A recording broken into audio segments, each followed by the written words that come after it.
نحمده ونصلي على رسوله الكريم اما بعد فقد قال رسول الله صلى الله عليه وآله وسلم من تواضع لله رفعه الله ومن تکبر وضعه اللہ۔ محترم حضرات، اللہ جل شانہ نے ہم لوگوں کو اس بات کی تعلیم دی ہے کہ ہم ایک دوسرے سے مل جل کر رہیں، ایک دوسرے کا ادب احترام کریں، ایک دوسرے کے ساتھ اچھا برتاؤ کریں اور معاشرے میں آپس میں جوڑ کا طریقہ یہ ہے کہ اپنے آپ کو چھوٹا سمجھیں اور دوسروں کو بڑا سمجھیں، اور اپنے آپ کو بڑا نہ سمجھیں۔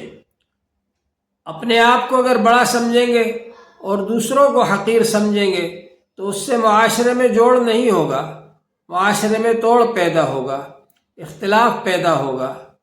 حضور پاک صلی اللہ علیہ وآلہ وسلم نے ارشاد فرمایا ہے، من تواضع للہ رفعہ اللہ، جو شخص اللہ کے لیے تواضع اختیار کرے گا، اپنے آپ کو چھوٹا بنائے گا اور دوسروں کو بڑا بنائے گا، تو اللہ تبارک و تعالی اس کو سربلند فرمائیں گے، اس کو ترقی عطا فرمائیں گے، اس کو اونچا کریں گے، اس کو بلند کریں گے۔ ومن تکبر وضعہ اللہ، اور جو اپنے آپ کو بڑا سمجھے گا اور دوسروں کو حقیر سمجھے گا، دوسروں کی توہین کرے گا، اپنے آپ کی بڑائی جتائے گا، تکبر کرے گا، تو اللہ تبارک و تعالی اس کو ذلیل و خوار کر دیں گے۔ اللہ جل شانہ نے تکبر کو پسند نہیں فرمایا۔ حدیث پاک میں آتا ہے کہ اللہ تبارک و تعالی اس بندے کو جنت میں داخل نہیں کریں گے جس بندے کے اندر تکبر ہوگا۔ حضور پاک صلی اللہ علیہ وآلہ وسلم نے ارشاد فرمایا ہے کہ حدیث قدسی میں ہے، الکبریاء اور ردائی، اللہ تعالی نے فرمایا تکبر میرا حق ہے، تکبر میری چادر ہے۔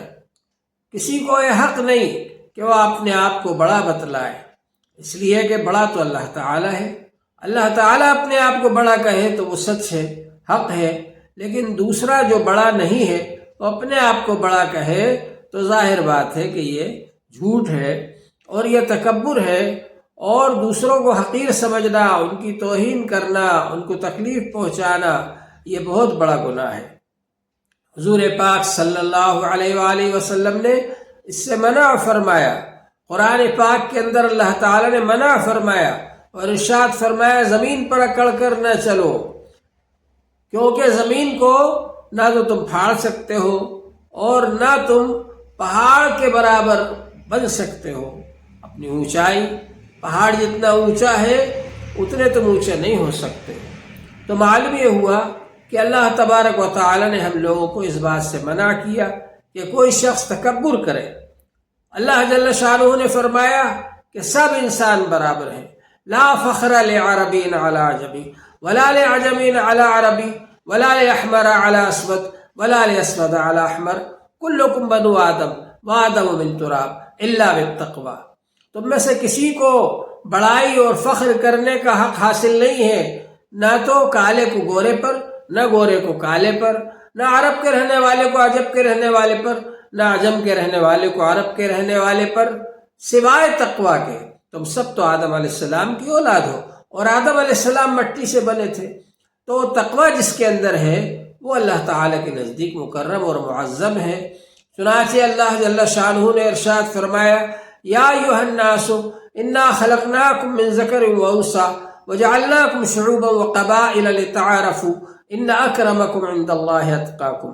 اے انسانو، ہم نے تم سب کو ایک ماں باپ سے بنایا اور پھر تمہارے برادری اور خاندان اور قبیلے بنا دیے تاکہ پہچان کرو، پہچان کے لیے بنائے، بڑائی جتلانے کے لیے نہیں بنائے۔ ارشاد فرمایا تم میں سب سے زیادہ عزت والا اللہ کی نظر میں وہ ہے جو سب سے زیادہ تقوی والا ہو، اللہ سے ڈرنے والا ہو۔ تو معلوم یہ ہوا کہ ہم لوگوں کو اس بات کا اہتمام کرنا چاہیے کہ ہم کسی کی توہین نہ کریں، کسی کو حقیر نہ سمجھیں، کسی کو برا نہ سمجھیں، سب کو اپنے سے اچھا سمجھیں۔ اگر یہ جذبہ ہمارے اندر ہوگا تو انشاءاللہ تعالی معاشرے کے اندر جوڑ پیدا ہوگا، معاشرے کے اندر بھلائی آئے گی، اور آپس میں اتفاق اتحاد پیدا ہوگا، اور آدمی اختلافات سے دور رہیں گے۔ دور حاضر میں ہر آدمی تکبر میں مبتلا ہے، اپنے آپ کو سب سے بڑا سمجھتا ہے، اور یہ چاہتا ہے میری رائے سب کے اوپر چلے، اور اس کے نتیجے میں جھگڑے ہوتے ہیں۔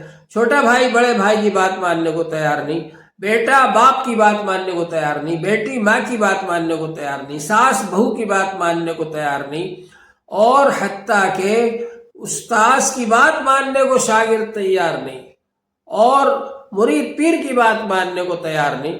اس کا یہ نتیجہ ہے کہ اختلافات ہوتے ہیں۔